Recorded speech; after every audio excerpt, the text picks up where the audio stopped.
Je souhaite dire aux nouvelles générations qui souhaiteraient faire demain créatif de mode ou qui aimeraient monter demain une maison de prêt-à-porter ou de haute couture qu'on ne devient pas grand créateur de haute couture ou créatif de prêt-à-porter comme ça n'existe pas. Il faut faire ses armes aux côtés de designers. Très souvent, à mes côtés, j'ai des jeunes gens qui viennent me seconder à des postes d'assistant ou dans les ateliers ou d'assistant design ou à des postes d'accessoires et qui vont en fait se former à mes côtés pour peut-être demain, sait-on jamais, ouvrir leur propre marque. On ne peut pas s'inventer comme ça en 5 minutes grand créateur de mode ou créateur de haute couture. Pourquoi? Parce qu'en fait, il faut avoir une casquette de dirigeant, une casquette de quelqu'un qui sait faire du business, parce que c'est aussi du business, et quelqu'un qui a une vision à 360 degrés de sa société, au niveau sociétal, pour pouvoir répondre demain aux besoins de représentation des clientes.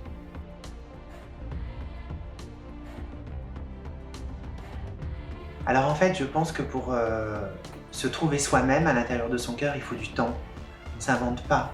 C'est pas parce que tu as travaillé aux côtés des plus grands créateurs de haute couture que tu sais exactement ce que tu es quand tu montes ta maison de couture. Je pense qu'il faut du temps et il faut aussi se ramasser, il faut tomber et se relever. Et je pense que la plus belle chose dans notre société, c'est l'accidentalité.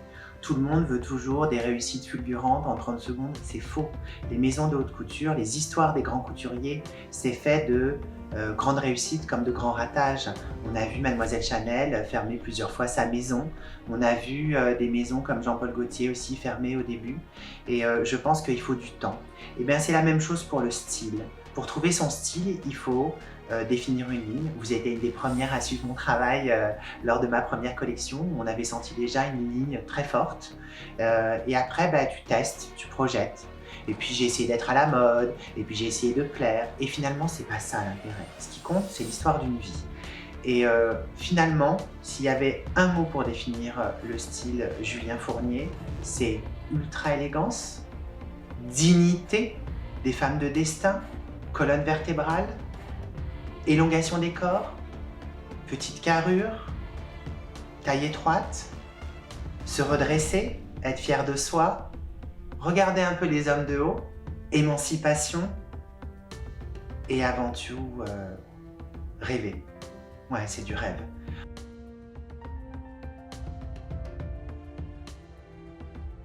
En fait, je pense que je suis le dernier grand couturier qui aide les femmes à passer dans un autre univers, quelque chose de magique, quelque chose qui est que pour elles, quelque chose qui va être fait que pour leur petit être à elles, leur petit cœur à elles, pour quelque chose qui va leur correspondre. Et c'est très rare. On n'est pas dans quelque chose qui est dans la fame chez Julien Fournier. On est quelque chose qui va aider la femme à se définir, qui va l'aider à se grandir, qui va l'aider à trouver sa place dans la société et qui va répondre à raccorder son corps et sa spiritualité. C'est très important.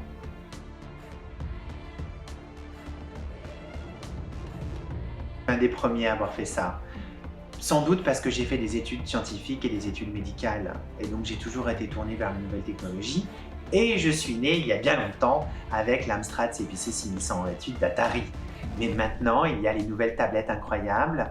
Je pense à l'iPad Pro et à l'Apple Pencil d'Apple. Il faut savoir que Tim Cook m'a choisi comme représentant de l'iPad Pro pour la France et l'Europe.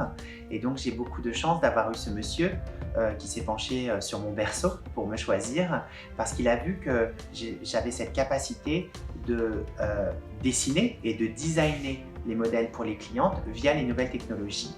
Mais c'est pas que ça. Avant, bien avant, comme beaucoup de maisons le font encore, on faisait un croquis sur un dessin, sur un papier, comme un dessin normal. Premièrement, c'est pas très éco-responsable, parce qu'on détruit les arbres pour en faire du papier, et il faut passer à autre chose, à une autre ère, puis ça prend du temps, puis on n'a jamais la bonne couleur, et puis on n'a jamais le bon papier, et puis on peut faire tomber son eau et détruire son chef-d'œuvre.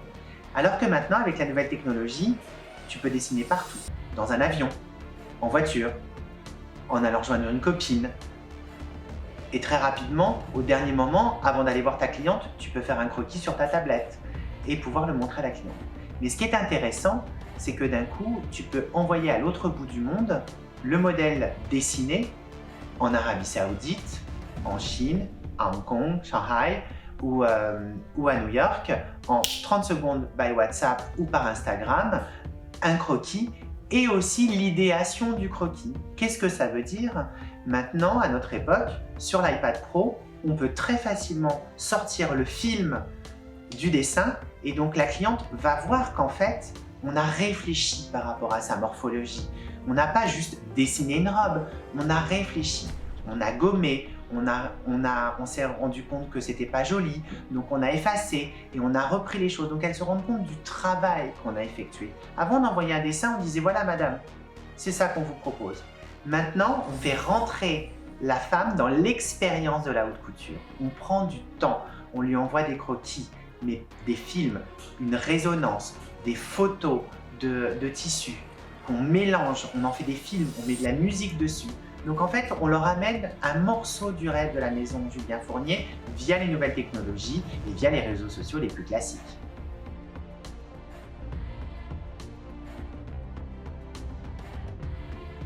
Il y a plusieurs types de clientes. Il y a celles qui vont choisir tout de suite une robe de défilé qui disent « je veux celle-ci ». Très souvent, pendant que mon défilé commence, comme on est à l'époque de l'instantanéité, tout de suite elles peuvent voir le modèle en 30 secondes via les réseaux sociaux et elles vont bloquer la robe tout de suite sur le téléphone. C'est « catch me if you can ». C'est un peu ça. Dès qu'elles vont voir la robe, elles vont me la bloquer en disant « hop, c'est pour moi celle-ci ». C'est la première qui va donner son OK, qui va avoir la robe. Et après, il y a des femmes qui sont plus comme des chats, qu'il faut apprivoiser. Il faut du temps avec elles. Elles vont aimer mon style, mais elles vont vouloir des choses bien particulières que pour elles. Et là, on est sur des commandes spéciales. Et là, du coup, il faut du temps. Il faut leur faire toucher des matières, il faut que je fasse différents croquis. Elles vont aimer peut-être un détail de la collection, mais elles vont me dire « ah, mais je veux moins de décolleté » ou « je veux une manche plus 3/4 ». Oh, puis finalement, faites-moi une proposition. Et puis, elles disparaissent pendant quelques semaines. Et après, elles reviennent. Et elles me disent « ah, mais j'aimais bien celle-ci, mais qu'est-ce que vous avez comme autre couleur ?» Il faut du temps. La haute couture, c'est pas une robe qu'on achète comme ça en 30 secondes. C'est des robes qui sont très coûteuses, tout le monde le sait, la haute couture c'est très cher. Mais c'est des robes qui sont exceptionnelles. D'ailleurs, nous avons un contrat. Les robes que nous fabriquons pour les clientes ne sont jamais refaites pour une autre. Jamais. Dans le monde entier. C'est comme si elles achetaient a piece of art. C'est comme si elles achetaient une œuvre d'art. On se fait fort dans la maison Julien Fournier de ne jamais refaire 2 fois la même robe. C'est des robes uniques pour des femmes uniques au destin unique. Et c'est très important.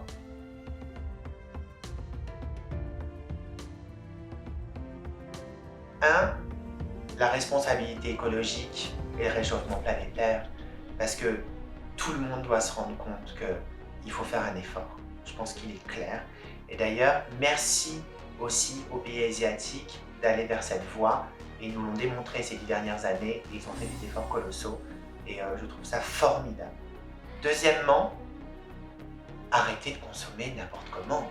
On ne peut plus acheter comme ça sans réfléchir. Il vaut mieux acheter moins, mais mieux. Et des choses qui sont plus qualitatives. C'est-à-dire des choses qui vous correspondent. On n'achète plus sous l'impulsion d'achat. La mode, ça n'existe pas. Finalement, mesdames, venez vous définir. Arrêtez de suivre les magazines superfétatoires de mode où on vous dit le retour de la rayure ou les poids sont à la mode. C'est vraiment prendre les femmes pour des idiotes. Je suis désolée. Les journaux de mode féminins, c'est spécial chiant, franchement. Quant aux influenceuses, ça va changer aussi. On sait très bien que c'est fake news ou que c'est fake. C'est pas vrai. Ce ne sont pas des vraies consommatrices de luxe, ni des vraies consommatrices de mode. Ce n'est que de la communication avec des grosses machines de guerre derrière pour mettre en avant des produits. La vraie cliente de haute couture, elle se met pas sur Instagram. La vraie cliente de haute couture, elle vit sa vie réelle avec sa famille, ses enfants.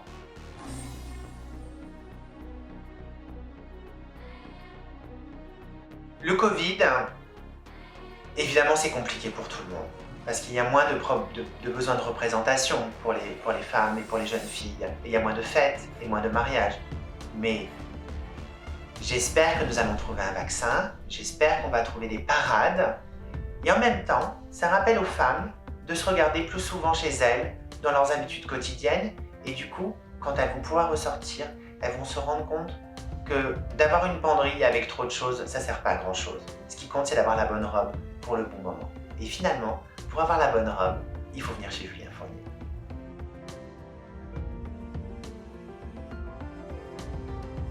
Je donnerai un seul conseil très important, et je le donne à tout le monde, et pas qu'aux créatifs. Soyez vous-même, et soyez dans la réalité. Je pense qu'il y a un moment, la réalité n'a pas de prix. Se dire la vérité. Aligner ses planètes. Vous savez, quand tout s'aligne. Dire aussi qu'on est vulnérable. Il n'y a rien de plus joli que de dire qu'on est vulnérable, parce qu'on est plus fort quand on est vulnérable, quand on dit qu'on est vulnérable. Les super-héros, ça n'existe que dans les films de Marvel, ça n'existe pas en vrai. Donc quand vous décidez d'être créatif, quand vous décidez de montrer quelque chose, soyez vous-même, et surtout signe-le de votre nom. Il y a trop de collectifs qui se cachent avec plein de marketing et de communicants. C'est terminé. Il faut revenir à l'ère de « je signe mon travail ». Donc, je crois que la maison Julien Fournier s'appelle Julien Fournier parce que je suis l'incarnation même de ma maison. Et je pense que trop de maisons ont besoin de ça. Et il est temps que les jeunes femmes du futur se rendent compte que derrière une marque, il y a avant tout un humain.